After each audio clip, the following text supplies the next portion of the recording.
What is up, everyone? Thanks for joining us for another episode of the Game Cast. I am one of your hosts, Kenny, and with me is Tess. Konbanwa, minasan. It's me. Hello. How's everybody doing? Episode 71. We are back with another dope episode. I say that all the time, even if they aren't dope. I just assume they're going to be. So just work with me. I know you haven't heard it yet, but Speak for I, the I job believe you it's going to be want. dope. Right? You dig? We also have a special guest this week. Um, Saniya is with us. Say hi. Hi, I'm a freelancer at GameSpot and IGN, and I'm so excited to be here. Awesome, awesome. So Happy to have you.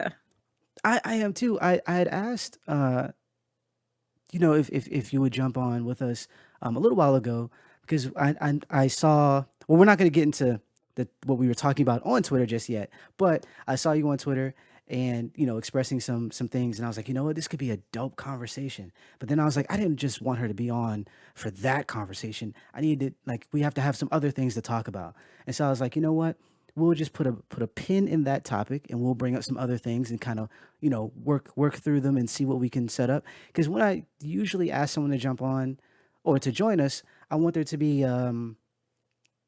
like a good reason. I guess that's a bad way of saying it. I want a reason that fits, and hmm I also don't want to kind of put people in a corner where they have to only talk about certain things. You notice, like, for instance, if you're, an advocate for something, then someone asks you on their podcast to just talk about that thing. And I didn't want to do that. I kind of wanted to have a more of a flowing conversation. And Yeah. so, Usually do that. Every time somebody comes on, typically we talk on a topic and then we're like free for all. Hey, We're a fun show. We're a family show. yeah, Like well, no, Family Guy is a no, family no. show. Oh, okay. I was like, wait. I was like, pump the brakes for a second. But so before we get into our main topics for today or tonight rather, I wanted to talk about some things that we've been doing this week. For me, I've been playing way too many games, and I know that Mm. sounds bad, but it's just too many releases back to back. Ah, Thankfully, though, I've only had to write about a few of them, okay. which allowed my brain to kind of be, I don't know. It's like there was a vice lock on my head, and I was able to like, remove it and kind of like be free and like, you know what? I'm taking a break. I'm not going to be reviewing things. I was talking about this last week. I was like, I'm not going to be reviewing stuff. And of course, people hit me up as soon as I make that declaration. Everyone's like, "Hey, we got this nice shiny thing that you've wanted for however long. You want to review it for us?" Like, damn you. No, no, I don't want to review anything. Um, so the only thing I've been writing about is Fortnite, which is my normal beat for IGN. And Mhm. so outside of that, I've been playing Forza, been playing Riders Republic, which I'm probably going to uninstall, and just a bunch of various games here and there, and being overwhelmed with all the releases. It's a weird thing to be able to play games at or be able to have access to video games this often. Um, whereas before, like if you're grew up a little poorer, like we did, it's like, dang, like I can rent this game real quick and have it for a day or so, and then I'll wait however long to be able to rent another game. Whereas through the Game Pass and just because I'm not where I was before, I'm like, oh, I can afford to buy stuff. This is weird. Like this is a weird thing. And so having access, it's a weird problem to have, I guess, but having access to the games and a huge backlog, like I think that everyone has, I haven't been able hmm to really sit and focus on one thing. I've just been bouncing around from different games. But in and of itself, it's been fun. Just kind of playing and not thinking critically about it, not having to Mhm. write anything has been really helpful, like really beneficial for my brain. That's Um, good. what about you, Tess? So I decided to watch a couple movies, and I Nice. watched The Harder They Fall because that was released on Oh, we Netflix. got to talk about that. Not Loved it. It now, was not but now. soon. We'll do another show, but that was fun. That was lots of fun. And I also watched Passing, and I mean that hurts. That's a sad one. And I mean, you could say they're both sad, but it was actually just a lot of fun to watch Harder They Fall because I didn't even care at one point about story. I just was really having fun with with all these people on horses and just shooting. And the outfits. I always love the outfits. It was just so much fun. I mean, come on, can you get mad at a movie that has like Jonathan Majors just doing what he does because he's just that type of person? I swear he's always like on top of something. He's always climbing on something. Like, like crouching down and standing on top. He want to stand on top of the desk.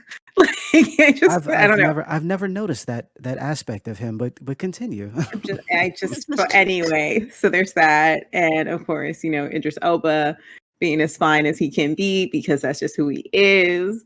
And then Lakeith Stanfield being himself. He's just so freaking odd. Then he want to speak Cherokee and whatnot. I was just like, this is fun. This is fun. I don't know where the heck Regina King was supposed to be from. I'm pretty sure she's supposed to be from the Bayou. But I was having so much fun. Like, this is so silly. Yeah, it was great. That was a lot of fun. And then, of course, I watched Passing. So, yeah, we can discuss those for another day. But I did that. And then, of course, I played that silly game on my phone, which we must not speak about. Oh, the MMO game? Yeah. So dramatic. It's such a thing with the players that you tell me about. We need to have a show on that as well, because yes, it just reminds me. It actually, well, before I talk about that, and because that goes into our first topic, Saniya, what were you been doing this week? I thought I would revisit my backlog, but that didn't happen, and I just ended up unpacking because like everyone's playing it, and I keep seeing like spoilers, and I was just like, okay, this looks like my type of game because I love packing and organizing and all of that stuff. Like I would just do it for fun. So this game seemed really appealing, and it has like a story, so I was like, why not? And so yeah, I started that. It's pretty good.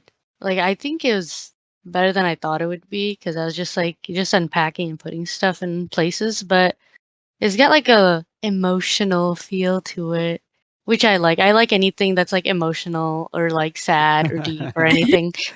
So that's why I was just like, okay, this game has two things I really love. So I was playing that. Besides that, I don't think. Yeah, I'm just so bad with playing any game. This is like the first time I played a game like after it released. Like probably this whole year. I Oh, usually wow. everything just goes to my backlog. Like I usually start like a year later. That's when I catch up to all the games. I'm so bad. This was I pushed myself because I was like, I see all these other people, they're like playing all these games, talk about it. I have no idea what to say. And I'm just like, yeah, I don't play that many games. You and I are going to be great friends. We're the same. I've got all kinds of. I've got games on my Xbox that I bought like forever ago. I mean, what did I buy? I bought Assassins, right, Kenny? Assassin's Creed, yeah. I bought Assassins, the Egypt one. This was a long time ago. Origins? Yeah, Origins. Yeah. When like not when it was released because I can't afford games when they're new. But Yeah. when it was like on super sale and it was like, oh, by the way, and you get all this special stuff with it. I was like, heck yeah. And I got it. I don't even know if I finished the tutorial. It was so pretty. I just wanted to stand there and like look at the sun and not do anything. And then I think I learned something about myself. And like I do like video games. I really, really do. But I also think I like just watching them. Ah. And like I don't mean like just watching the character stand still and breathe. But I mean, if somebody else could play the game way better than me and I could sit next to them, like I don't necessarily want to watch the videos on YouTube like of somebody else playing because then I can't control them. But like if somebody's sitting near me and I can be like, no, go to the left. And then I don't get to feel half of the anxiety of the controller shaking. Yeah. It's another conversation. Anyway, I think we'll be best friends. See, that's dope because like that's something like being when I was younger. That's how I kind of experienced a lot of single player games. My friends would have like Final Fantasy VII. I've never, outside of the remake, I've never beaten it myself. It would always be a thing where like we would pass the controller back and forth and kind of watch each other play, and that's how we beat those games, over time. And so that's like that's a thing. That's a thing. You should definitely watch me play on Twitch though. I'm just gonna throw that out there. You should Yeah, definitely do just that. yeah. So also though, I guess the first thing that I saw um Sanya, that on Twitter about you was that you do art. You're an illustrator. Um, Yeah. how did you get into that? Because I'm an illustrator myself, so I'm always kind of curious about those things. So I do like various types of art, and then I started doing like illustration, I think like around like 2 years ago. So Oh, nice.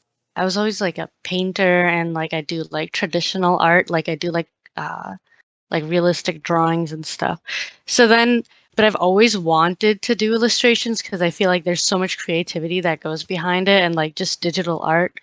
Um, so I was like, okay, I'll try it out. And I got better at it. And I was just like, get it. I got really into like, that's all I make now is like digital art. I like once in a while will do traditional art, but that's kind of what I've like kind of turned into, I guess, a digital artist now. So, well, the That's what's up. illustrations, yeah, like it's takes a while. Like I couldn't even before, like even on my tablet, like my hand would literally just slip because Mm, I'm not used to that. Like you feel the texture of the paper, the paintbrush, and Right. like mhm, with this it's just like but like I've gotten better at it, and then I do illustrations just like commissions, but I also do them at IGN now for like their editorial stuff. mhm. So that's been really cool. I've been doing that for like a couple months now. So it's just really nice to like combine illustration with gaming. It's like perfect. You got Yeah, like that's two dope. hobbies combining. But That's yeah, it pretty was like dope. yeah, it's just like another creative avenue, I feel like. Just I feel like digital art in itself just opens so many different doors of Mhm. creativity. But Th- yeah. That's what's up. I saw like some of it I know from IGN articles, but then also just on your feed, and Yeah. uh, I was like I was I don't think the I don't want to say impressed because I don't want to sound like I'm somebody, but I was impressed by the line work and the quality there. Um, it's really good stuff. Like everyone, I'm gonna like post your stuff like below this, but everyone should go follow and check out her art. It's really great stuff. Um, and especially the things you do with color and even this, like the subject matter, the things that at least and I can't speak for all of it because I've only seen bits and pieces here and there, but what I've seen of it has been really cool. And so I was like, oh, I'll check this out. And that's kind of how I was like, yeah, I'm going to follow this particular person because, Aw. uh, the art was really cool. And then some of the things you were saying about different topics, I was like, okay, this person seems cool. Uh, to follow. And then all of us have like similar hobbies or similar, thoughts on things, whereas gaming or art, in this case, with some of the things that we're talking about, being social media, which actually brings us into our first topic, because I found, or I not found, but I bumped into you on social media, on Twitter, and which is how we kind of got to this point. And so I was wondering what or how do you guys feel about social media in the midst of the pandemic? And how has it been, helpful or harmful? I know for me, it's been a little bit of both. And it was like that before the pandemic, where, Twitter can be a rough place to navigate. At the same time, it's great for potential jobs. Like I would see a posting where someone would say, we need a freelancer for this particular thing, and I would jump in and put my name in the hat and potentially land a job that way. Or someone would see my work somewhere and find me on Twitter, and then actually that's how I got my articles on Games Radar. One of the editors hit me up and was like, "Hey, I like what you do over here. We would really like for you to write for us, a couple articles or whatever." And so, in that sense, Twitter has been great. Even Facebook to an extent. Um, at the same time, it's incredibly toxic. There's a lot of people just say stuff like, Mhm. and not even. I think with the pandemic, it's gotten worse because people who I I respect or my peers have gotten really catty, really nasty with each other. And it's made it difficult to kind of have any type of conversation about anything because people are quick to explode into fire and and whatnot on Maine. And I'm wondering, is that something from the pandemic because we're all kind of stuck in one place? Well, at least we were for a while, stuck in one place. Our outlets were kind of streaming and Twitter. Like that was, you know, that's where doom scrolling comes from. Like those were our things. And I think because of that, people are like edgy or like on edge. And so they're very quick to to snap at one another. One thing that I've noticed recently has been this thing that people do where there's something that's really important to them, which is fine. But they speak in a way that if it's not important to you at that particular moment, then you've done something wrong. And a lot of it, unfortunately, not no offense to my white folks out there, but a lot of it is coming from our white counterparts, where they would say something, and it's like, there was one person complaining about cars, like we just shouldn't have cars, and I was like, that sounds nice unless you're poor or you're like a person of color who lives in a place that's been segregated purposefully, and you kind of need a vehicle because there's no public transportation. Um, and so, like your fervent like anger about this subject, it makes you say things that are a little off, in some cases racist. And it's like, okay, we'll give you a pass. You've gone through a lot. And I think black people kind of are really quick to pick their hills to die on. But then at the same time, it's like, if you don't, you know, adhere to whatever logic, it's like, there's no wiggle room. There's no gray area. And so that turns into fighting. And then before you know it, this editor from this outlet is yelling at that editor, and people are throwing shade left and right. And at that point, I just log off. Like I'm done. I'm done with you people. And so Yeah.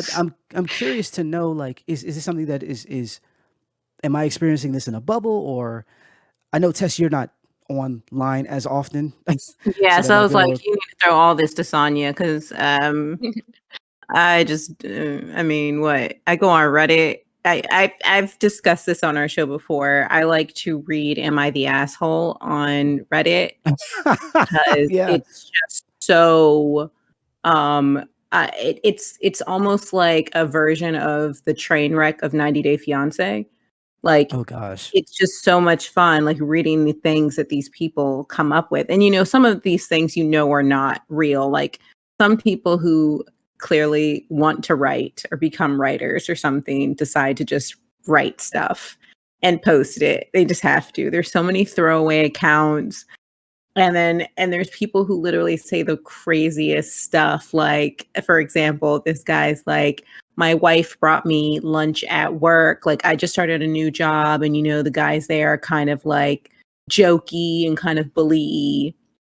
My wife brought me food to work, and they've been teasing me about it every day. And I go to work, and they're like, is your wife gonna bring you a packed lunch or whatever? And they're like teasing him. And he hates it, and he's just over it. He thinks it's so horrible that they're treating him this way.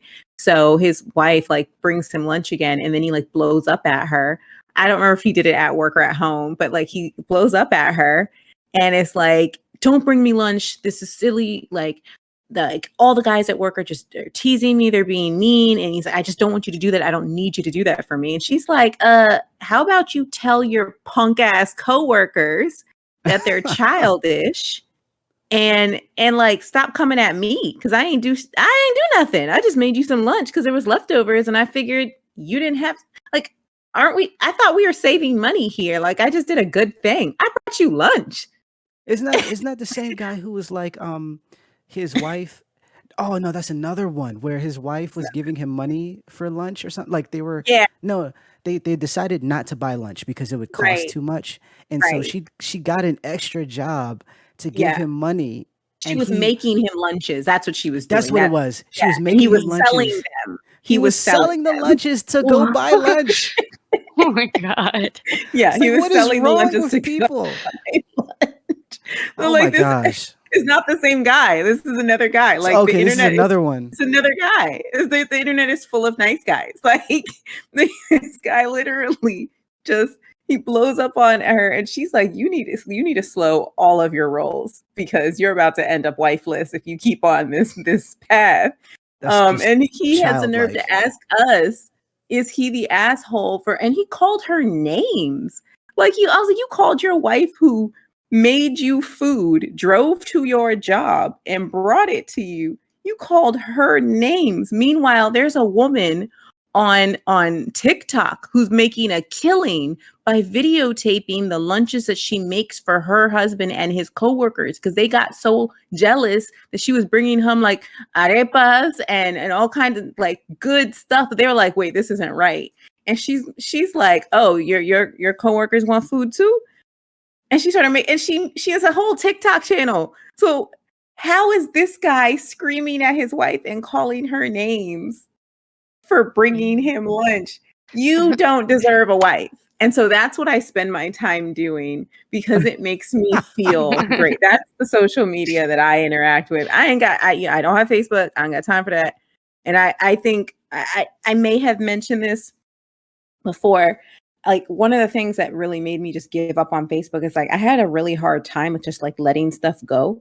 So, like when somebody posts Mm. something that isn't real or right, and it could be the smallest thing. Like somebody could have been like decided that they wanted to go and find a picture of the sunset on Jupiter or some nonsense, which I don't think we have a picture of that.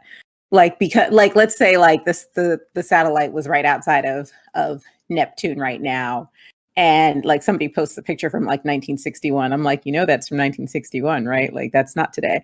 Anyway, that's some BS. That's some nonsense. That's some neuroticism. No, the other thing is I really don't like to be quiet when somebody posts something that's wrong. Like that's just Yeah. not right. Like, people continue to post memes that are, political memes that are incorrect. And it's like, I just can't, like, if I'm friends with you on Facebook, like I can't let that go. And I realized that was putting a lot of energy on me.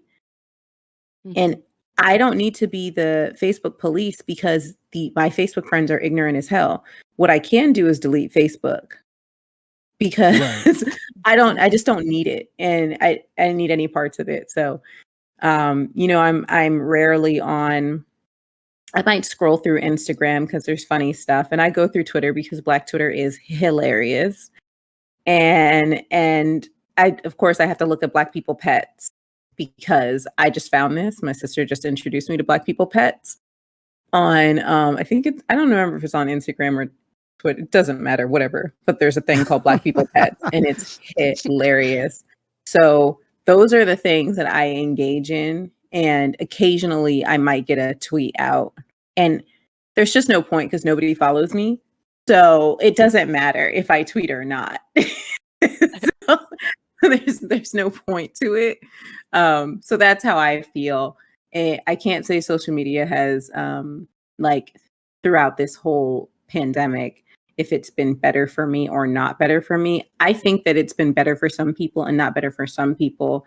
And those people then go ahead and write about it and put it on the internet, and then I consume it. So maybe it's been better for the end result is maybe it's been better for me. I dig it. I dig Saniya, it. please. I get it. Yeah. Yes. Yes. No, I agree. Like for some people, I think it probably hasn't been that great because a lot of people were struggling with like being inside constantly, and like that's why like TikTok got so popular too. Like it was already popular, but it got like way popular during like the lockdown, early lockdown, especially like in last March or whenever that was. Mhm. So but for me personally, it's helped me out a lot because like finding jobs like during COVID, like I did interviews and they'd just be like, "Oh, we're holding off right now. We're holding off." And I was like, "Damn it." So then I was like, "Okay, I need to get more like freelance work." And I was like, Mhm. I have to start like putting myself out there because I feel like if you are a person of color, then you kind of need to utilize a little bit of social media to like get yourself seen. Because I feel like Mhm. if you don't get yourself seen, then people won't really like act like you exist. Like they won't Mhm. like acknowledge you. So that's why I've been like really vocal and just like trying to be myself, but also like putting my work on there to be like, hey, like, because I've been in the industry like on and off, like writing and stuff for so long, but like nobody knew who I was until I started tweeting Mhm. on like for like about like a year now almost. I've had Twitter for a while, but like I never used it. But I Mhm. started to during the pandemic because I was like, I need to start putting my work on there and start interacting with other people too, because I only knew like very few people in games journalism, and like I barely knew any game developers. But like in a year, my life has completely changed. Like, like I get enough work now, and like I'm doing so much more than I could have imagined. So for me, it's helped, but there is like that, with social media, it can't just all be good. Like, there's always like, there's other people's negativity and like you getting too into it. Cause sometimes I feel like I Right. get so into it that like it's almost like you're kind of imprisoned. Like it like imprisons your brain where like you just want to not just even scroll, but like you just want to know what's going on. Like if I take a break from, I mean, there's always something going on in the games industry, so Mhm. it's hard to like disconnect from that, especially because so much happens on Twitter. The conversations happen on Twitter, and then news breaks out, it goes to Twitter, and then Mhm. people Yep. are sharing their articles on Twitter, and it's like when you want to break away, and it's like you feel like you're actually missing out on your job almost. Mhm. It's such a Yeah. weird like you have to balance your personal life and your job, but like so much of news happens here, and it's like you can't be free from it because like yeah, you have to like rely on it almost. Yeah, But you're right.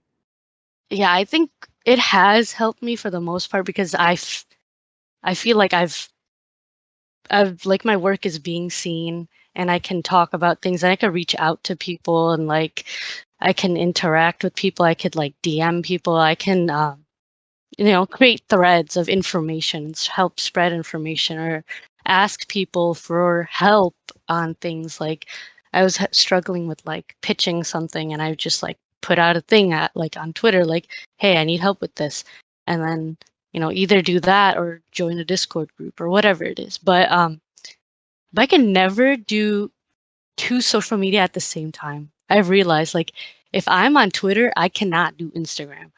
Like, I don't know Mhm. how people will be like on TikTok, on Facebook, on YouTube, on Instagram, Twitter. Like, I cannot do that. Like, if I post my art on Instagram, that's like the only time I'm on there. And then everything else is on Twitter. But I feel like at least I have that. I think that's a healthy ish balance. Not perfect, but somewhat okay balance. But yeah, I think for me personally, it's been decent. And I think a lot of people wanted to take advantage of social media during the pandemic because, like, everyone's on there, everyone's bored, everyone's trying to look up stuff or figure out things to do or interact with people and, like, make digital friends or whatever. But It makes yeah. sense. I mean, because you think about, I mean, so many people started streaming again. I know I started streaming again because of the pandemic. I was like, this would be a cool project to do, and if it turns out to be a good thing, then cool. It also helps my branding and in the idea that I'm not just doing writing, but I'm behind the camera or this. Me and Tess decided to bring up this podcast. We've been talking about it for forever, but Mhm. like right before the pandemic hit, we were like, this will be a good time. And then with the pandemic, it was like, this is a great time Right? It's like, because we're Yeah. not doing anything else, so right, like this is a great time because we talk about these type of things all the time, anyways. And so it was like, yeah, we should probably do that. We have the time to make Mhm. this happen, you know. But yeah, it's same thing. Like I only have Instagram mainly for Mhm. the versus shows or whatever. That's why I got Instagram. I've been putting some pictures up because I'm like, I might as well use it. I mean, I got the thing. But Yeah. for the most part, I put up some artwork and I put up some like I when I first got my blue check on Twitter, I was like, okay, on Instagram, I was like, okay, if you follow me, you get extra cool points, or just something to that effect, to kind of know that, or let people know that I'm around. And Mhm. with that, my followers on Twitter actually went up, and so there was ways of kind of combining the two in certain instances. But for the most part, it's just Twitter. And like you were saying about the news, even if it's not game related, so much news hits Twitter before it hits any other place. It's ridiculous. Mhm.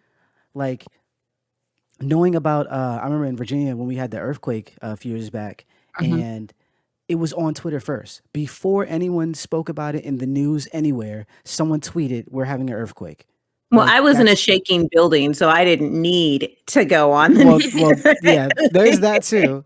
But I mean, like for the people who didn't know, they interviewed the guy who tweeted out that they were having an earthquake. Like he was on the news because the news Mhm. couldn't, even though they were like scrambling to say something, they did it wasn't as fast. Or even like Mhm. unfortunately, like if we have an active shooter or something like that, like the news travels so quickly through Twitter that you can reach a bunch of people very quickly. And Mhm. so Mhm. definitely understand like wanting to be there a lot. I'm on there a lot.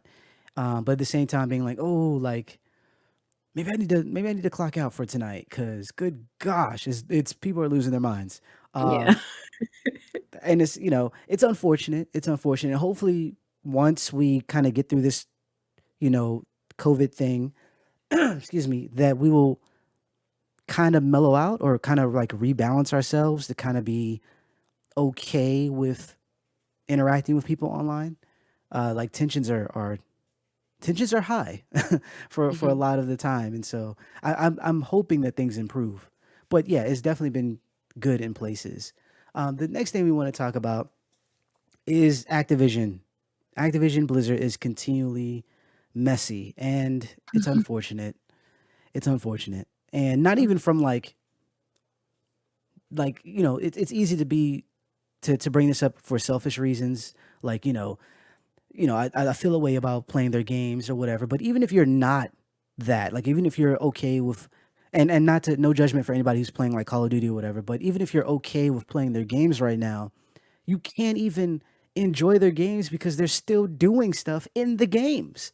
I was looking at, and I got this from Twitter, so there you go, where there in the current Call of Duty Vanguard, there are like scripture or holy text pulled from the Quran, I believe, and Yeah. where people can like walk on it. I haven't played the game. I've only seen snippets here and there, and I've seen my friends, uh, like Rami, talk about it, and so I was curious, like what is going on, and so as I'm reading up about it, I'm like, wait, really? Like why? And so Activision. Oh, actually, no, not Activision. The Call of Duty East, I believe, actually gave an apology and expressed that it will be removed from the game and et cetera, et cetera. But I don't believe Activision as a whole said anything. They kind of just mums the word right now, and it's like why? Like it wasn't from what I've read. It's not important for the plot. It's not important for whatever they're trying to depict.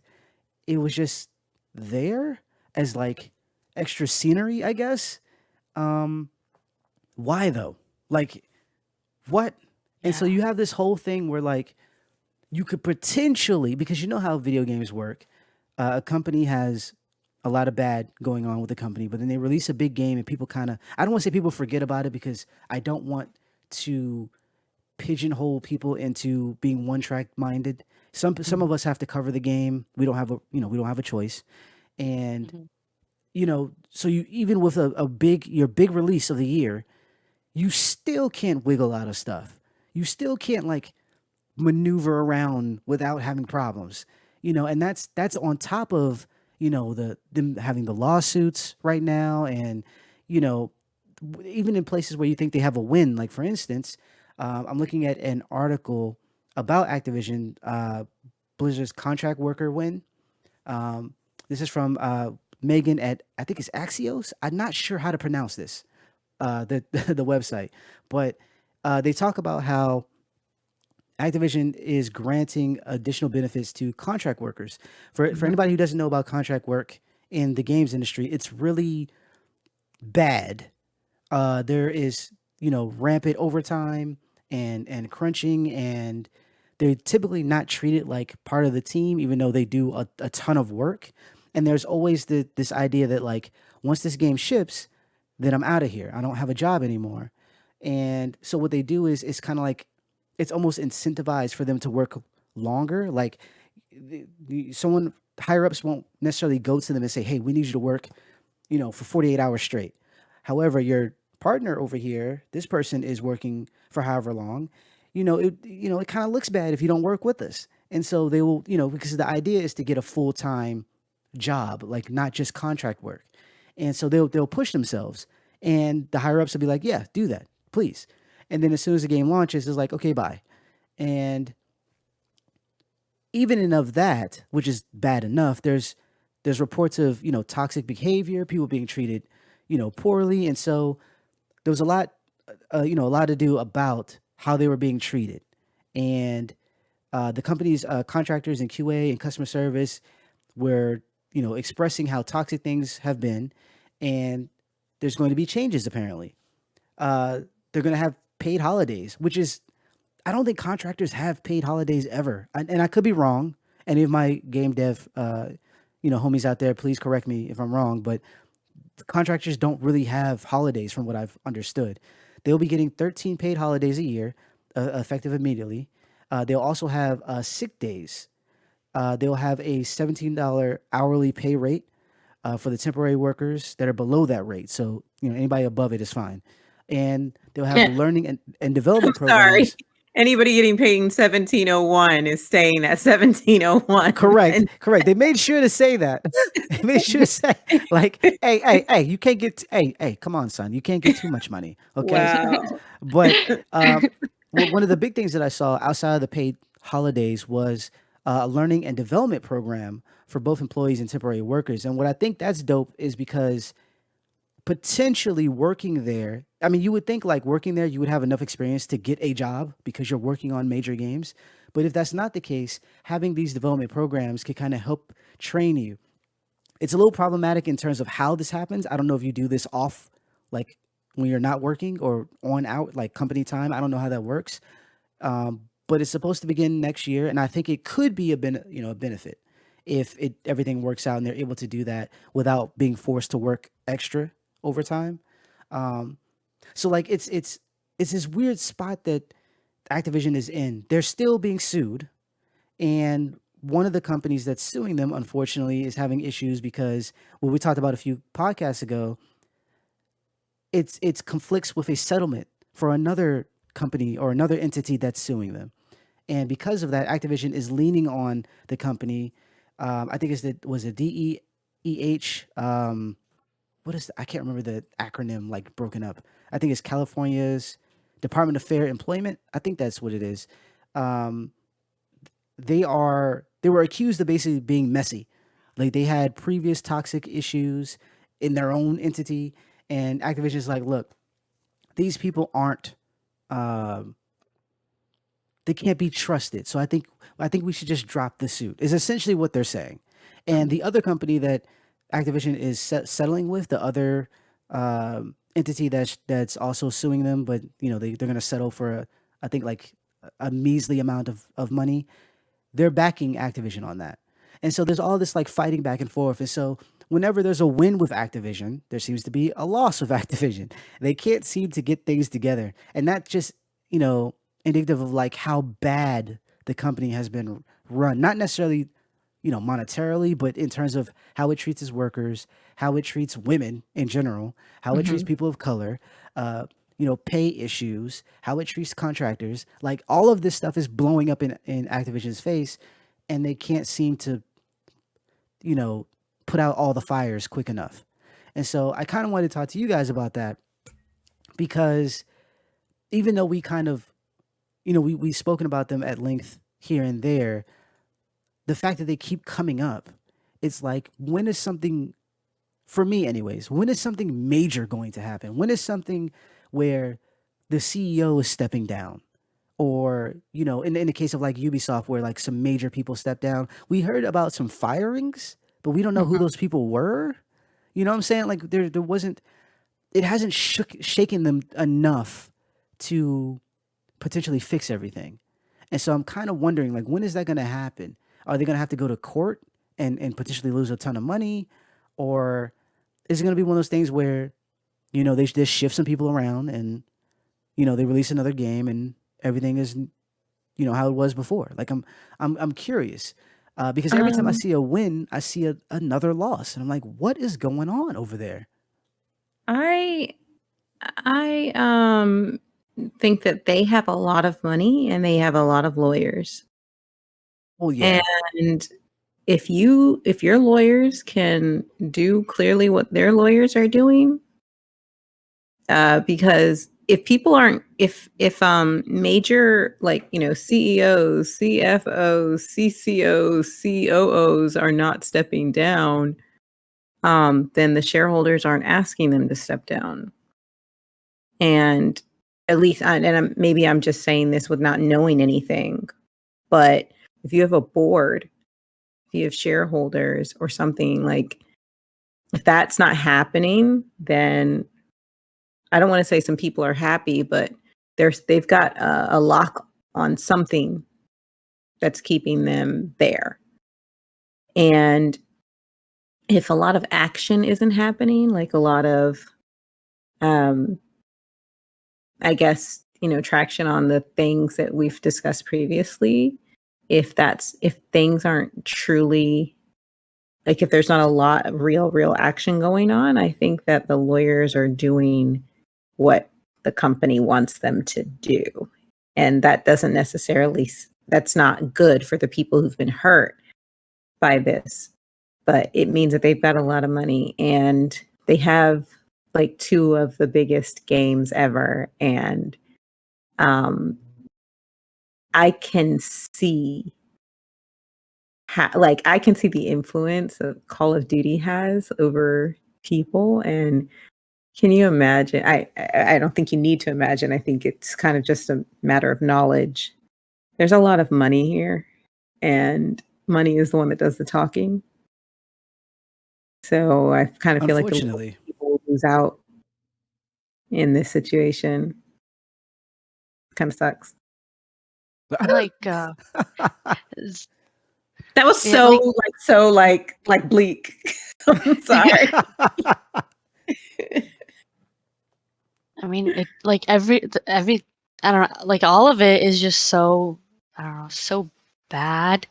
Not just like the lawsuits, but like I remember earlier this year they said like that like uh looking for diverse candidates would make things like complicated or something. Yeah, I heard that Like trash. Oh, wow. yeah, and like it just like it's very repetitive and like I don't know if it'll get better anytime soon, which is kind of like such a sad thing to say. But like, there's such a big company, and they've had problems over and over again for years, and even Mhm. this year they've just been like every other month. It's like a new thing. Um, and then them hiring what was that? Townsend, the Oh lady yeah, that used to be like in the Homeland Security, like that helped George W. Bush, like like she's looking over some of the stuff, like corporate stuff Mhm.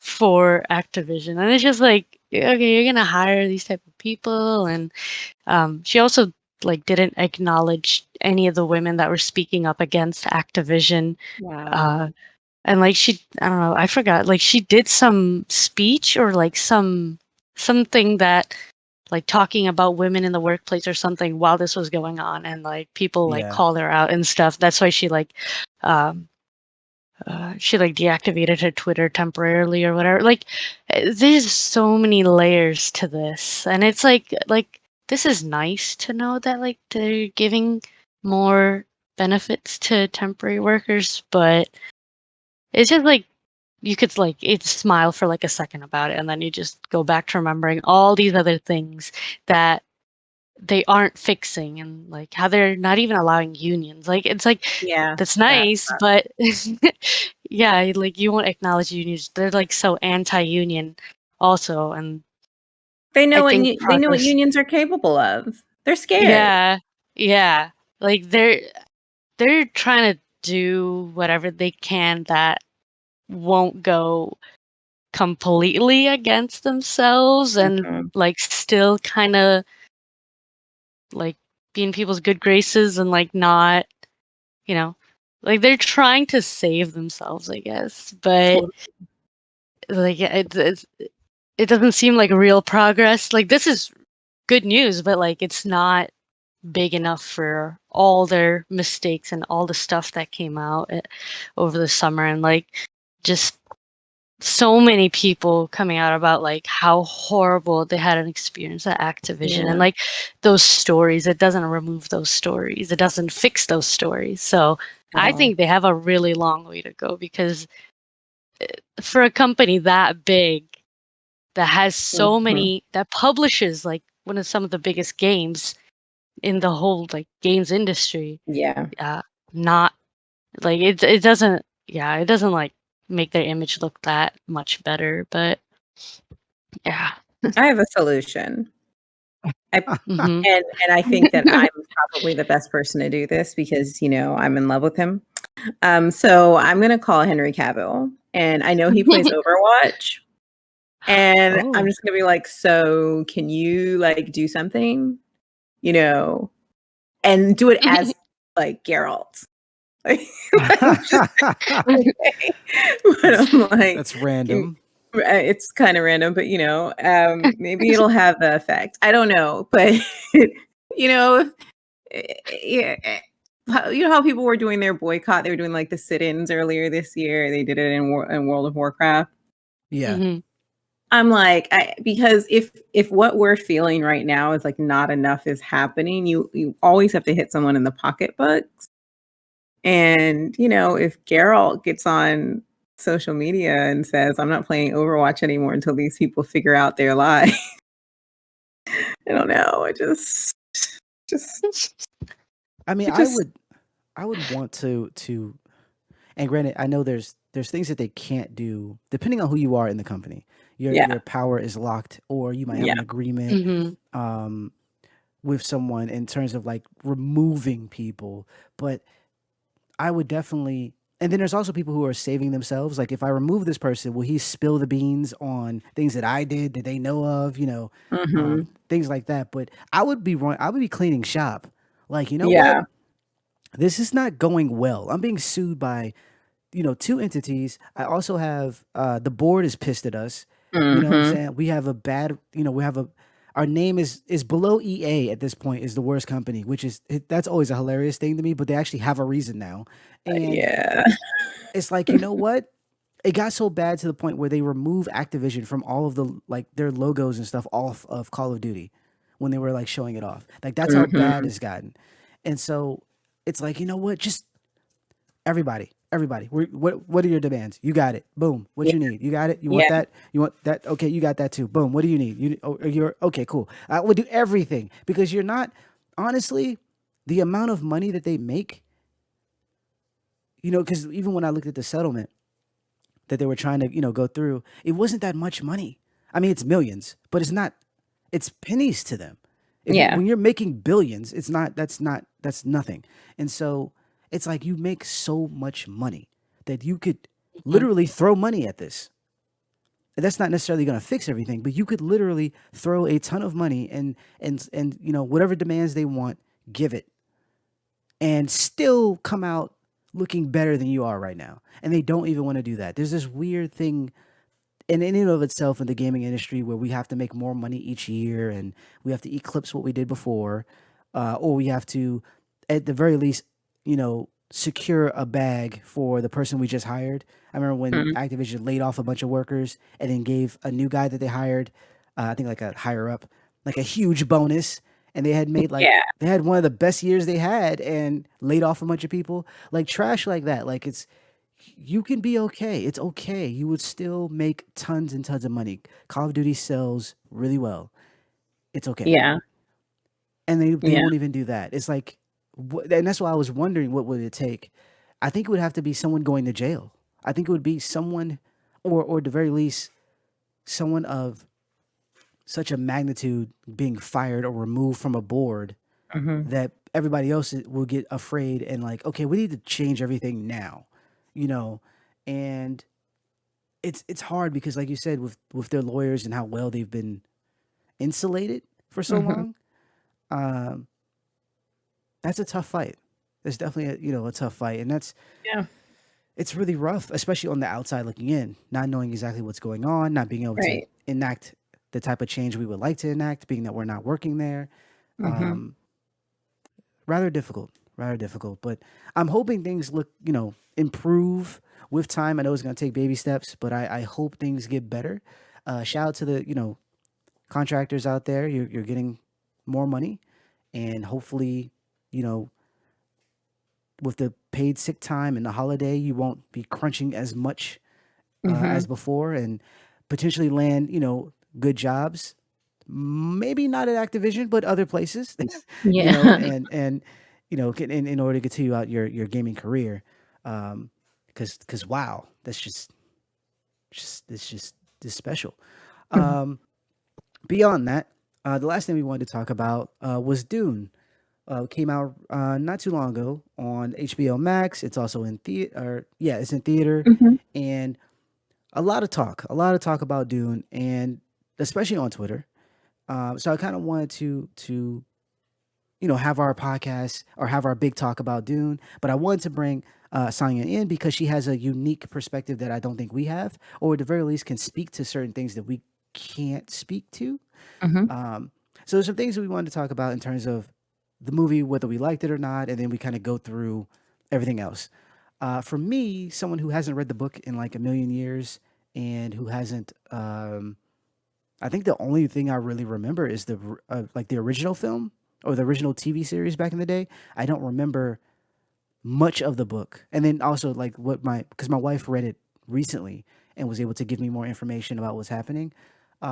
Me watching the film, I enjoyed it. I enjoyed uh, the pacing. I enjoyed the story. It wasn't boring because there's a lot of talking. There's a lot of the action is very minimal, but Mhm.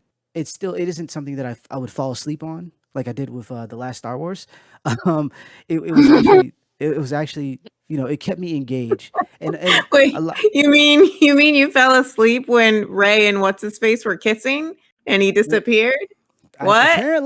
Apparently I fell asleep. I went to you know the Rise of Skywalker thinking like, okay, they can't but be so bad, and yeah. And granted, I like all Star Wars for the most part. Even the ones that there was it the prequels that everyone thinks are No, really really bad. I like those terrible. too. Oh, They are, wow. but I like them because I like Star Wars. And even this movie, I just had a hard time with. Like, good grief. But anyways, that's neither here or there. Going back to Dune, I didn't fall Well, asleep. That's my point. And um, I also enjoyed. I wasn't like bothered by how it ended. It reminded me of the Lord of the Rings. When they're like walking off after a major character dies. Uh, I was like, this is really sudden and weird, and poor not Gandalf. understanding that this is working for a towards a trilogy, whereas Mm. Dune is like, well, we could have a trilogy. I don't know. And then it's like, okay, yeah, we are. We just greenlit the second film. So it ended decent enough where I wasn't upset, and I think at a good stopping place if you know like how the story goes. Mhm. Um, so there's a lot of stuff that I enjoyed. There's some things that I didn't enjoy. There was things that needed to be kind of explained that wasn't explained, at least to me, well in the film. There's certain themes. There's certain even conversations that are. It's kind of depicted as if you've read or if you are aware of the lore already. Mhm. And I never liked that with a film because ideally it should be able to stand on its own, right? Like not everybody has read Dune, not everybody has seen the original film, and we're not all going to know the hell you're talking about. So you should Mhm. probably inform us in a way that, and not to say there has to be a lot of exposition, but at least, keep your audience abreast of what's going on. And so there was a couple things where I didn't understand why the big bad felt the way about this person and all this other stuff. And it, it took me watching and kind of rewatching some scenes, and then my wife kind of explaining who certain characters were and why they were a big deal. And I was like, oh, that makes so much more sense. I like this movie a little bit more now. So I think there was some issue there. And for films like this, it's kind of difficult to fit in everything because you have a big story and, how much do you tell? Do you need this scene or not? Like things like Mhm. that. Right? Um, and so beyond that, though, I really like the shots. I like, the worlds or multiple worlds. I like how Mhm. the characters look, and I do like how in certain instances they kind of place you in the world and they don't explain everything. They just kind of let you live it. I think that's really cool. Similar to like Mad Max Fury Road, like they don't really tell you everything. They just kind of like you watch and you're like, oh, I get it, and it works really well. You're a part of the story. So there's a couple places like that, but at the same time, there was some places where I didn't know who this person was talking about. I didn't know why they were angry all the freaking time. I didn't know. Um, but overall, I kind of liked it. I thought that was good. That was good. What about you, Tess? Um, so I actually just had a thought. It just came to my mind, and um, I'm I liked the movie, but I didn't like it as much as I wanted to, I think, and I think I was a little bit let down. I really enjoyed the previews. And I did. I really enjoyed the previews, and I was so excited because I've seen the other film, Right. and that. So what I was just thinking in my head was that film stands on its own very well because it's just a cult classic. It's completely ridiculous, and it like you don't even want another movie after that one. You Like don't. You really you don't. don't. That is enough. That's like 3 hours of your life. You Right. don't need anything. And so and it's hella I shouldn't say it's hella confusing, but a lot of the stuff that doesn't make sense, a lot of stuff that doesn't have answers, you don't want the answers to them. You don't. You don't want them. You don't want answers. You just are you want to watch Sting be crazy and you just kind of get over it. You just accept what you have in front of you. And if you like to drink and trip acid, then you do that as well while you watch this. Like I wouldn't That know. is I don't do such a random thing to the thing okay. is, I don't think it's that random to most of the fans of that movie. So Word. hey, so there's that I feel like that movie accomplished what it I no, it didn't accomplish what it set out to do. It accomplished a completely different goal. 109,000% different goal that film accomplished. And I know that that's not what they wanted, but they got it. So you just got to take your wins where you get them. As for this one, unfortunately, it's much more of an interesting film. There's so many more questions. There's so many things that you want to know more about. It's almost like reading a book that has big words and you don't have a glossary. Like, in school you would have and then Mhm. there's a glossary and you're like, oh, excuse me, Mrs. So-and-so, the glossary is not in my book. Well, I guess you're going to stay dumb because I don't have time to explain it Wow. to you. That's That's how not how this, that works. That's not but how it it's that's not not how how that's anything supposed to works. work. It's not how it's supposed to work in the education system, but a lot of kids get left behind. And that's what God. happened in this movie. So just saying, I'm putting your experience and my experience, and maybe even yours too, Saniya. That yes, there's so much that happens in this movie that doesn't have answers. It doesn't have, if you didn't read the books, if you don't know the lore, and that's okay. I was okay with that because I knew that they weren't. I knew it wasn't going to just be one movie because that's dumb. I just knew Yeah, it'd that be way because too long. it would be way too long, and I also knew, I mean, like, the first one was crazy, and so many things happen, and you're sitting here like, "Eh?" So I knew that they would wanna dismantle that and make a new film, plus they got the highest billed actors they could, like, I knew that there was going to be more, okay?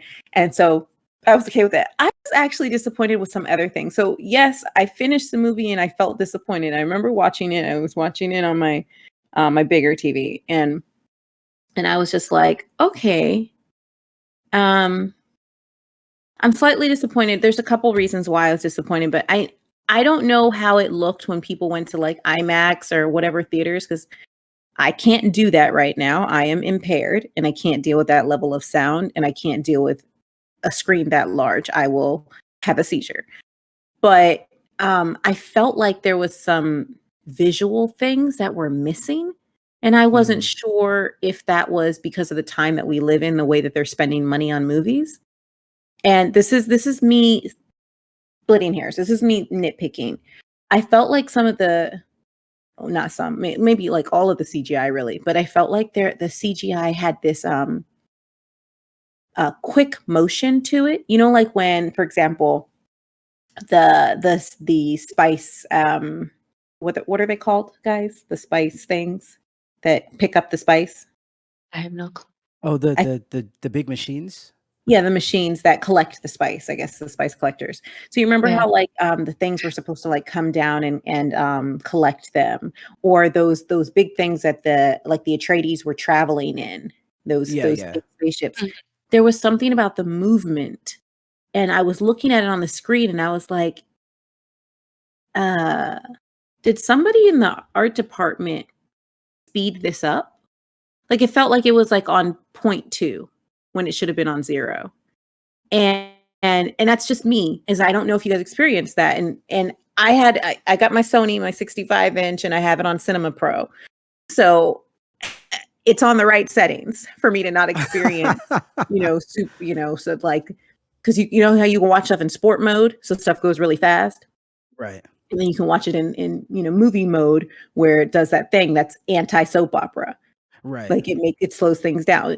Anyway, so I was like, because everybody else was fine. Like the humans, all of the animate objects were fine. But when these big CGI things would come in, these huge machines, I was like, and it's just when they were flying, not when they were like moving on the ground for the most part, but like just some stuff that was in the air. I was like, So that's just something that I noticed, and I took note of, because I was slightly disappointed with that, because some other stuff that's come out hasn't been like that.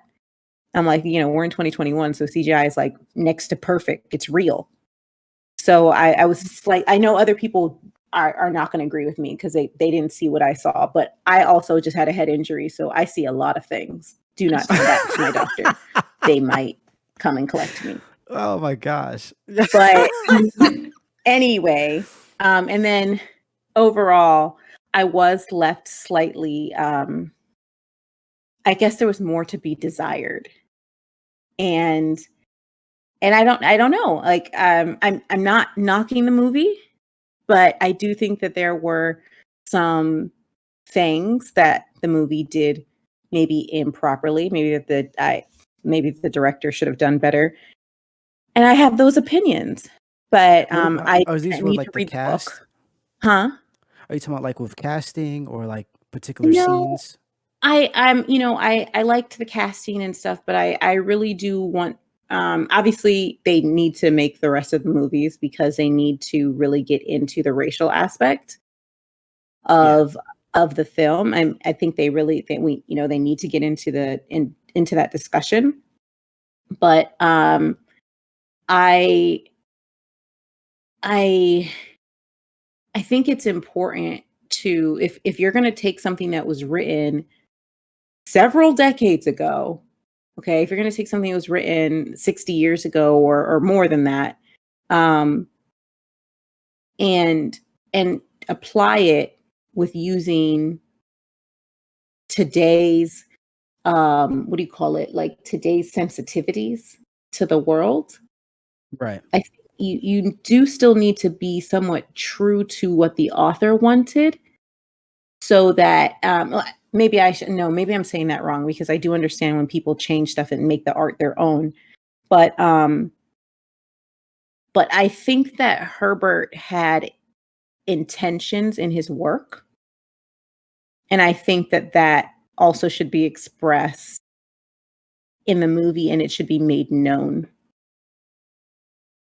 As opposed to like, because I know like he was, people kind of, he got some criticism from the film that he kind of explained away poorly, and I Mhm, think that if you want something, if you have a good intention, then be about that.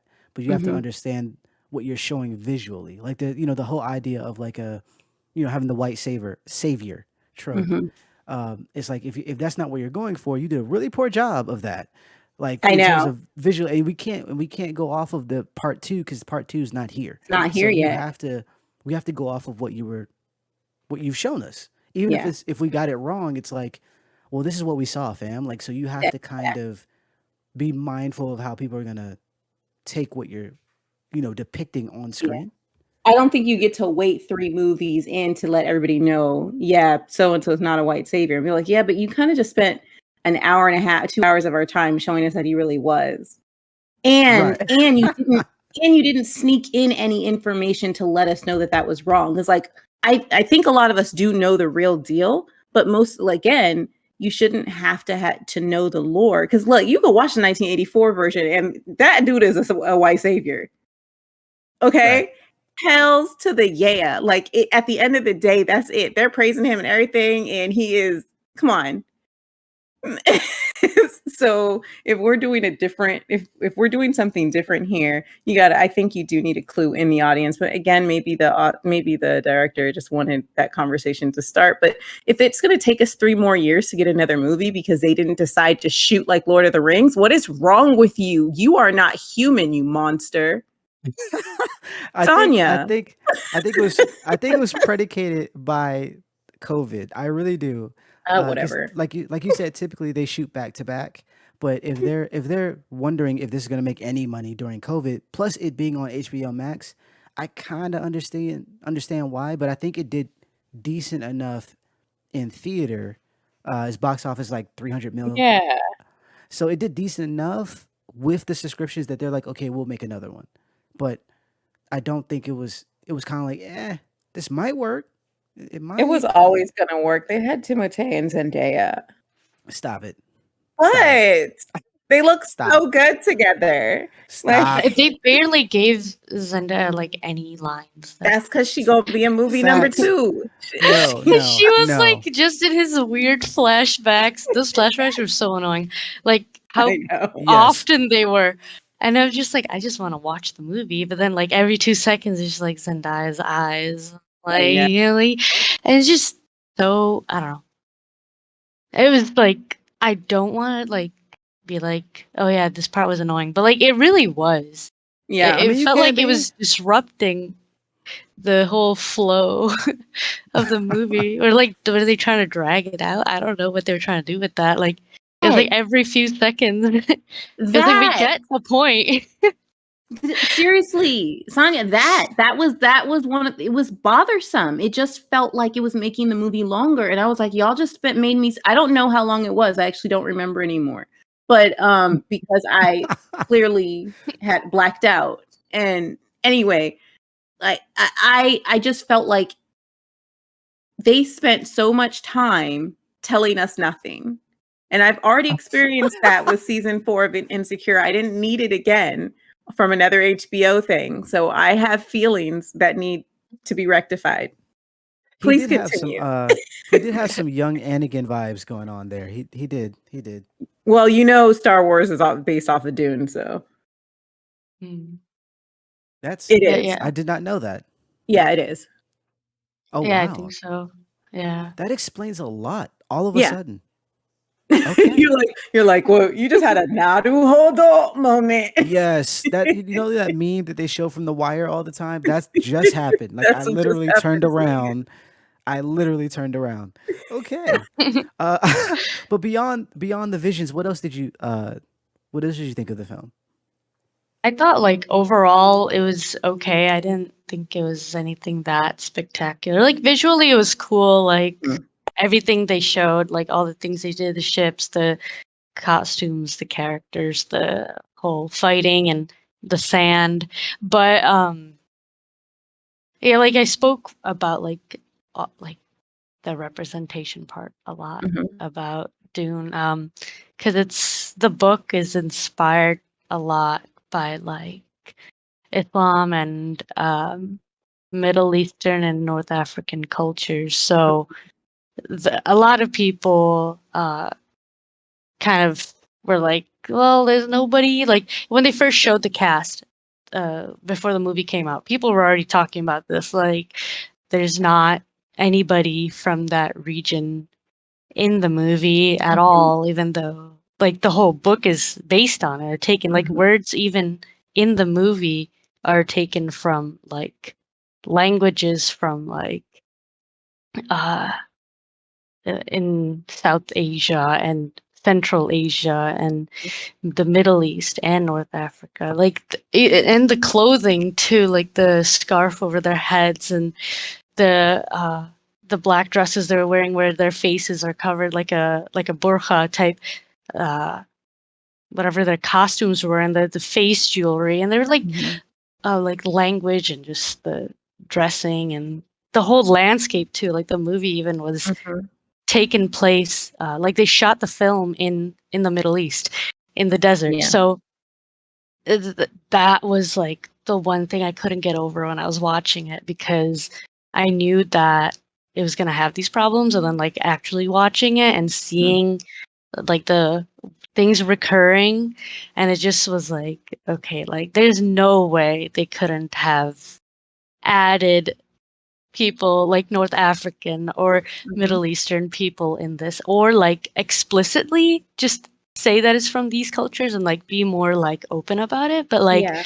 I feel like Hollywood has this thing where they try to act like they're being progressive by removing important things that they actually Mhm. should have kept. Like, I compared this to like how in Avengers or in Doctor Strange, when the ancient one, they made Yeah. that a white lady, like Mhm. because they thought it was progressive and like cool to like not have like a East Asian person. But then it's Mhm. like, no, it's not like you should have an East Asian person, but you should actually portray them in a non-stereotypical way. That would be progressive. Mhm. But in here, it's kind of the same thing where they removed a lot of like the book wasn't that like it wasn't like not Orientalist. It was still like it had problems too in the story, because Yeah. it was like a slightly like kind of like obsessive take on Islam and like those Mhm. cultures. But you could So have a white fixed guy it in telling the this. story. What? Still a white guy telling the story. Yeah, yeah. It's basically like it's yeah, like when I saw pictures of I don't know who it was, like one of the directors or something. I don't Mhm. know. One of the white producers, directors, whoever it was. And in the Middle East, there was like a shot of him like producing or whatever, directing, I don't know. But he was just on the set and he's wearing like a kafia, which is like a scarf that like a lot of Middle Eastern cultures wear like in Palestine and stuff. So and I'm just like, okay, like how do you wear that and you're in a Middle Eastern setting, but you're not gonna acknowledge like where the story comes from, or like where these words come from, or where a lot of these clothing and where the entire book comes from. And I think there were some reviewers that are like from those regions Mhm. that did review the movie, and like one of them talked about like how uh one of the, I don't know again who it was, like one of the directors or producers was like talking about how they saw the problems in the books, and then didn't want to present like a stereotypical view, and then it's just like you don't remove it though, like Right. you just make it better, you change it for the better. Like you Mhm. don't be like, you're not supposed to be like, oh, let's just take it all out and just whitewash it like Duncan Idaho or whatever his Mhm. name is. But like you just have to twist it in a way where you could actually be more appreciative of Mhm. the culture. Like even if the book did make a stereotypical presentation of whatever like displayed Islam or the Mhm. Middle East or North Africa in a stereotypical way, whatever, but like at least now you can fix it with Uh, the Hollywood power you have. But no, they didn't do that. So that was like my problem. It's just like you're taking a story and like not even representing what it like the people from that region, but also like removing it is just I don't know. It didn't make No, sense to me. don't say you don't know. No, we agree with you. What you're saying is Yeah. absolutely accurate. And no, you're right. It's like they didn't. Did you hire a consultant? We talk about this a lot Yeah. on our show. We've mentioned this with so many different shows. I mean, we still have to have conversations about Bridgerton again because we need to have that conversation again. We need to have because Hollywood has this issue where they either don't get consultants. Hello, Mulan. I talked at length about Yeah. Mulan. You don't hire the right consultants, and or you've got a show like Emily in Paris where you've got somebody making Chinese jokes and the jokes are literally like, and then you realize, okay, it's Asian girl saying the jokes, but these jokes were definitely written by a white dude. Like, Yeah. and you're sitting here like, wait, come on, man, you guys have money, you can hire a consultant, and it's Yeah. not, and there were missed opportunities, I believe, in the movie, and I don't think that they like, I feel like they tried to talk about imperialism in a different way, and they didn't Mm. talk about they didn't go into it enough, and Mhm. it needed to, you needed to talk about like how everybody has a role, and how people, like, even the people that you think are supposed to be good are not.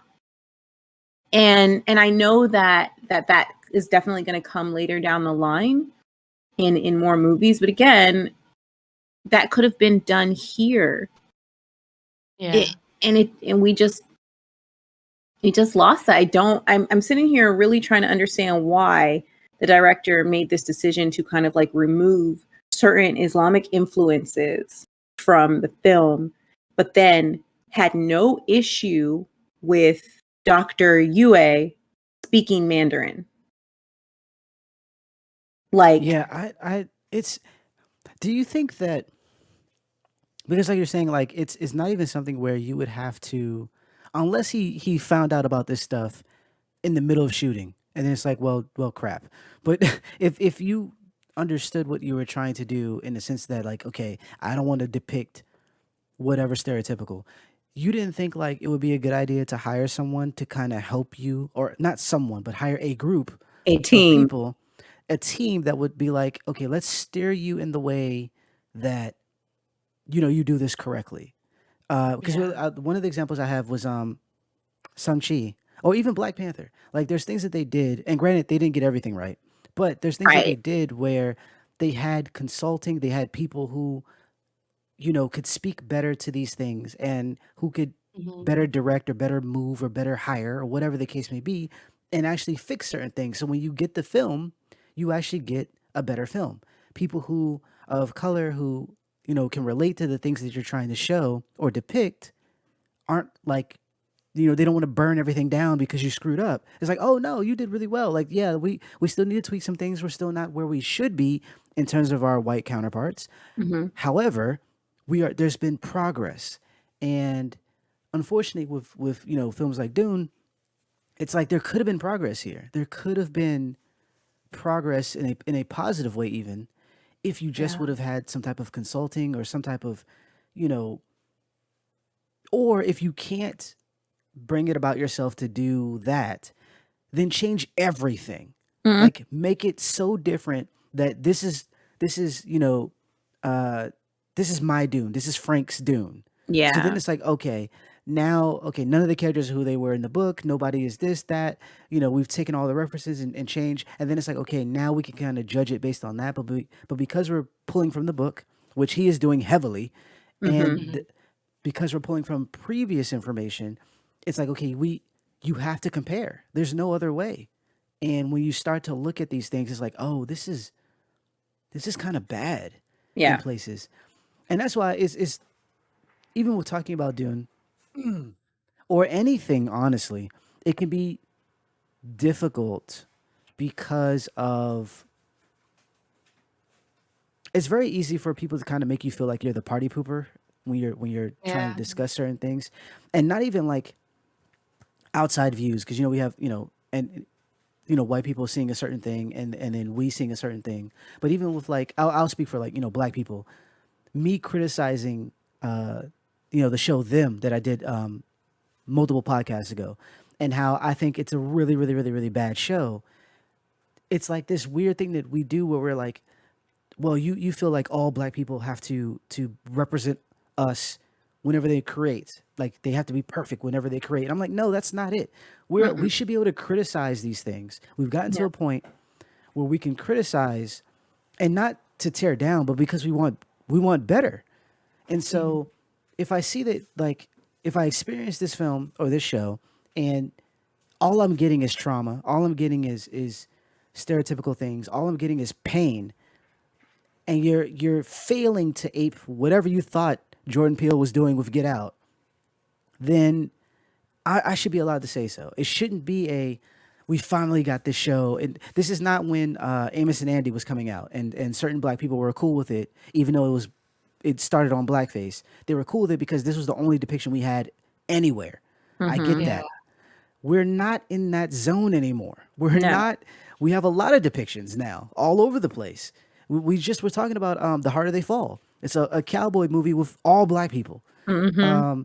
So like we have more depictions. Now we can actually be critical of these depictions. And I think Mhm. that we need to be more vocal about it.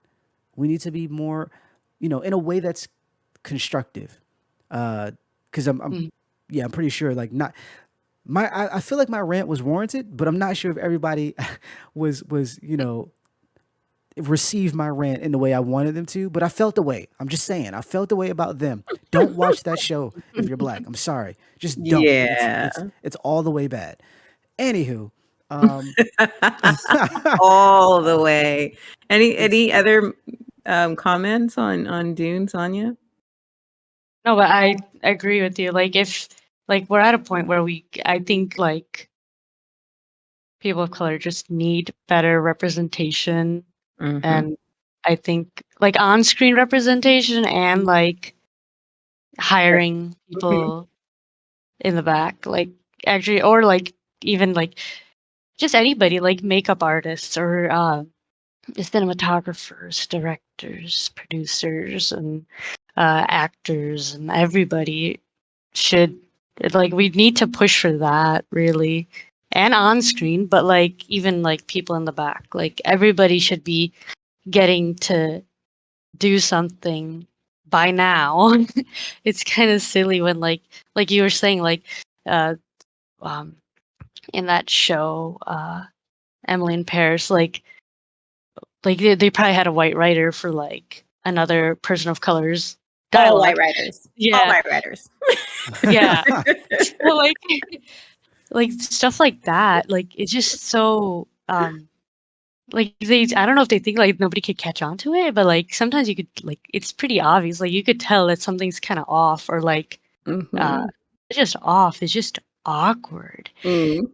Like and yeah, so I think having on-screen representation is like really important and good representation, but like Mhm. you could have the bad one too. Like they could try to make it seem like, oh yeah, like we put a person of color on screen. This is so like new, progressive, but like you could actually be portraying something like you could be portraying a stereotype. Yep. So yeah, we need like better representation Agreed. on screen and hire more people of color for Yeah. not just projects dealing with people of color, just any project, like I all of them. I right. also want us to have a side conversation here. I think it's important that, and people may not agree with me, but I think that we need to visit the term people of color. I actually think that we need to refer to ourselves as the global majority because we are.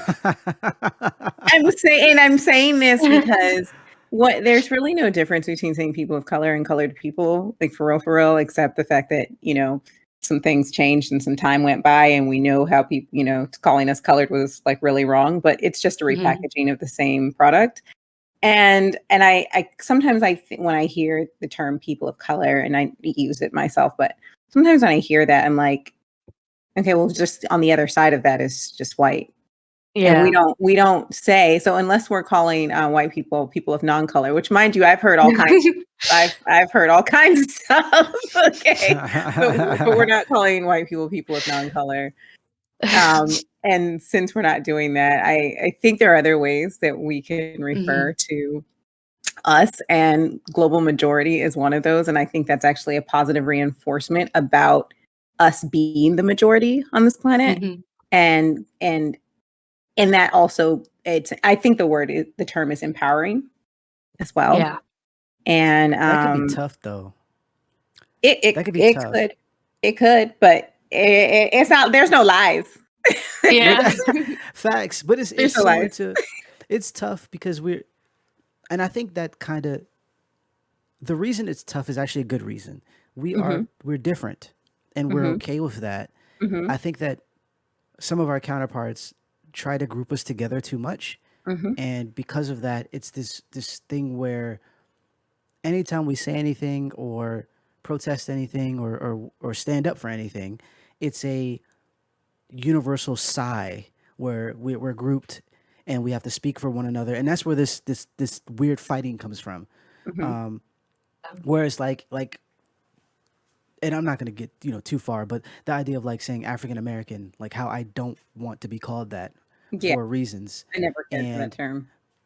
but it's the PC term, and so I'm not mad at any black person who wants to be called that, Right. but understanding that there's reasons why we wouldn't want that, and so having a consensus on what I mean, we can't even have a consensus on the N word right now. So like it'll be it will be really difficult to kind of come around and whatnot. But I do agree that potentially better terminology would be just that, Hmm. because it's hard, I think.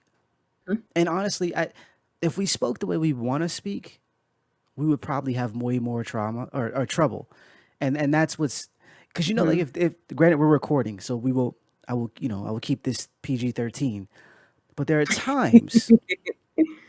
are times when I want to have the sort of real talk that we have Hmm. off air Hmm. with people who don't look like us, and Hmm. I think if I did that, like, I don't know, their heads would explode, or there would be a meltdown of some sorts. Like I would be considered the bad person in that conversation, Hmm. uh, because there's things that we kind of have to just put up with. Hmm. Which kind of brings you all the way back, yeah, full circle, all the way back to my social media, uh, my qualms with Twitter, and how people are so firm on certain things and don't realize that they are stepping all over people with their firmness, and how if I spoke direct, it would just explode all over the place. But there are times where I'm tempted. There are times where I'm just like, you know what? The grace that we, because this happened, the term like code switching, right? Like Hmm. we change how we act for a reason. It's not that deep. Like we change how we speak, we change how we are around certain people. Some of it is survival, some of it because they can't handle hearing certain things, and it's unfortunate, which makes certain conversations more difficult. That being said, I am glad we have a podcast where we can actually have these discussions in a more open manner, because it's helpful, it's beneficial. People should hear it. I'm glad we were able to talk about Dune today and kind of get Hmm. out, how we felt about it. I am interested in watching the second film to see how that goes, Totes. and hopefully there's Frank addresses some of the things that some of the controversy surrounding, because he has time. They haven't started shooting yet.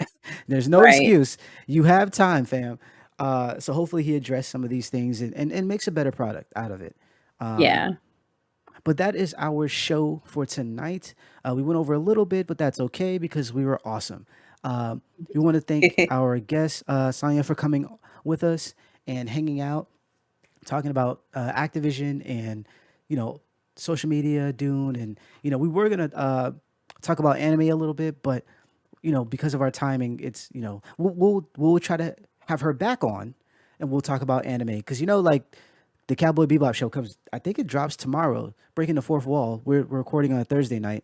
I believe it drops tomorrow, the 12th. So we have Cowboy Bebop to talk about, And also, I don't know if you guys saw, Netflix showed the cast for One Piece, and Yep. I I don't know how I feel about it. I think I need to see them. I need to see them like in action or in costume. I'm not Um, ready.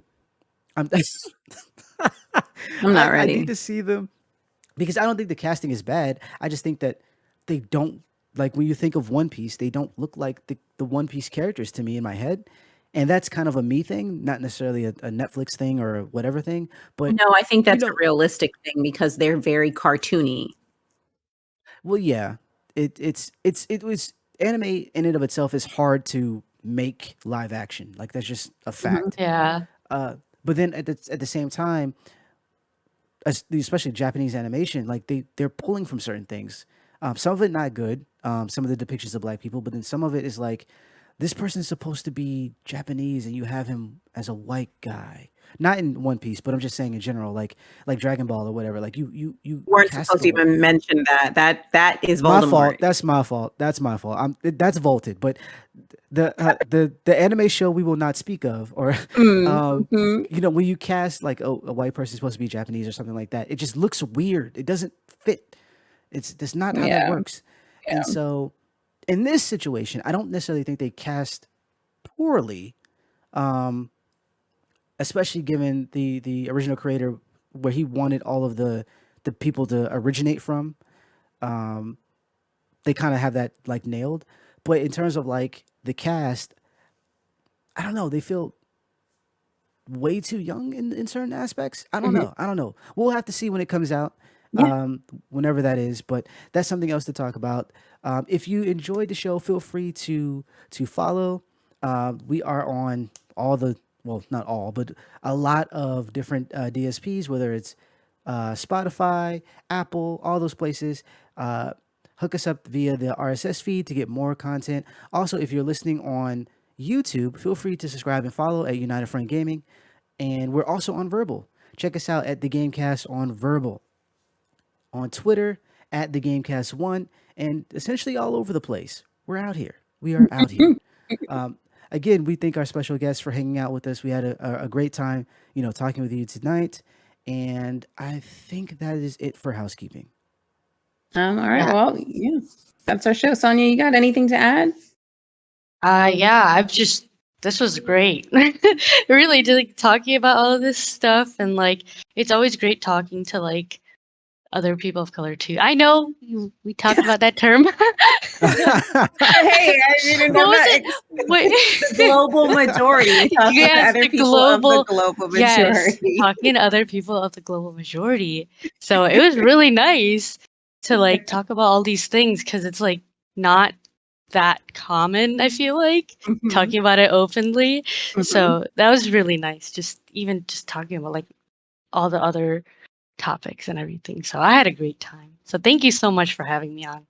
We loved having you. Where can people find you again on social media? You can find me on Twitter at Saniyaga, SANIYAGA. Yeah. Awesome. All right. That is our show. We are so happy to have our special guest. A lot of times just me and Kenny going back and forth. It's really nice to have another person here. Hey, Again, hey, thank what you trying to you. say though? What Hey, you trying to say? I love our recording bouts. I'm a fan of us. But That's what's it's up. it's always nice. It's always nice to have someone else here. So you're welcome back anytime. Next conversation, Bridgerton and Spider-Man and Mulan. Moving on. So thanks everybody for listening to us again tonight. This was episode 71. We hope that you will be back next week. If there's anything you guys want us to cover, to speak on, if you have opinions, let us know in the comments. But don't be a dick because we don't like that. So just don't. Facts. Try not. Otherwise, it's still COVID out there. So, get your vaccine if you can. Wear a mask, please. Don't go into anybody's bakery and try to attack them for telling you to wear a mask. That's not cool. Remember, don't be a dick. Right. And remember to wash your faces, your hands, and your butts, because that's important too. Be out here taking baths. Take baths, people. Anyway, we love you guys. Thanks to all of our healthcare workers, our first responders. Thanks everybody fighting the good fight. You guys are awesome. Thanks for listening. We will see you guys in a week. Bye-bye.